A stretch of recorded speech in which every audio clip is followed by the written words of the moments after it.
मंगलवार के दिन हनुमान जी की पूजा करते हैं। हनुमान जी हमें भय से मुक्ति दिलाते हैं। इनके नाम जाप मात्र से हम भय मुक्त हो जाते हैं। लेकिन हनुमान जी उम्र, पुत्र और सुखी वैवाहिक जीवन का फल भी देते हैं। इसलिए कई लोग पुत्र प्राप्ति के लिए मंगलवार का व्रत करते हैं। मंगलवार व्रत कथा पौराणिक कथाओं के अनुसार एक समय की बात है। एक ब्राह्मण दंपति के कोई संतान नहीं थी, जिससे वे बहुत दुखी थे। ब्राह्मण की पत्नी पुत्र प्राप्ति के लिए मंगलवार का व्रत रखती थी। वह मंगलवार के व्रत समाप्ति पर हनुमान जी को भोग लगाकर ही भोजन करती थी। एक बार ब्राह्मण भी वन में हनुमान जी की पूजा करने लगे। वहां उन्होंने पूजा के साथ महावीर श्री हनुमान जी से पुत्र प्राप्ति की कामना की। एक बार व्रत के दिन ब्राह्मणी न तो भोजन बना सकी और न ही हनुमान जी को भोग लगा सकी। उसने प्रतिज्ञा की कि अगले मंगलवार को वह हनुमान जी को भोग लगाकर ही भोजन करेगी। वह 6 दिन तक भूखे प्यासे लेटी रही। मंगलवार को वह बेहोश हो गई। हनुमान जी उनकी भक्ति और समर्पण को देखकर प्रसन्न हुए। उन्होंने ब्राह्मणी को वरदान के रूप में एक पुत्र दिया और कहा कि यह आपकी बहुत सेवा करेगा।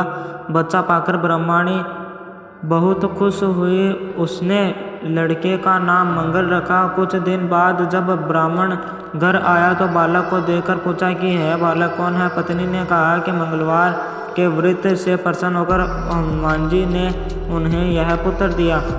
ब्राह्मण को अपनी पत्नी की बातों पर विश्वास नहीं हुआ। एक दिन मौका देकर ब्राह्मण ने लड़के को कुएं में गिरा दिया।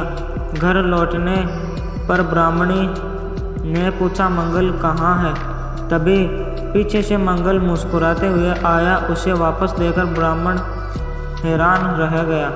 रात को हनुमान जी ने उन्हें स्वप्न में दर्शन दिए और बताया कि यह पुत्र उन्होंने ही उसकी पत्नी की भक्ति से प्रसन्न होकर उन्हें दिया है। सच जानकर ब्राह्मण बहुत खुश हुआ। इसके बाद ब्राह्मण दंपति प्रत्येक मंगलवार को व्रत रखने लगे। जो व्यक्ति मंगलवार के व्रत की कथा को पढ़ता या सुनता है और नियमानुसार व्रत करता है, वह हनुमान जी की कृपा से सभी कष्टों को दूर कर सभी सुख प्राप्त करता है और हनुमान जी की कृपा का पात्र बन जाता है। मंगलवार व्रत विधि। मंगलवार का व्रत करने से सभी दोषों से मुक्ति मिलती है। यह व्रत 21 सप्ताह तक करना चाहिए तथा इस दिन एक समय जी भोजन ग्रहण करना चाहिए। भोजन सूर्यास्त से पहले ग्रहण करना उत्तम माना जाता है। इस दिन भोजन में केवल गेहूं और गुड़ का ही सेवन करना चाहिए। मंगलवार के दिन हनुमान जी की पूजा की जाती है। पूजा के समय लाल वस्त्र धारण करना चाहिए और पूजा करते समय लाल रंग के पुष्प चढ़ाने चाहिए। अगर वीडियो अच्छा लगा हो तो लाइक करें, सब्सक्राइब करें और अपने दोस्तों में शेयर करें।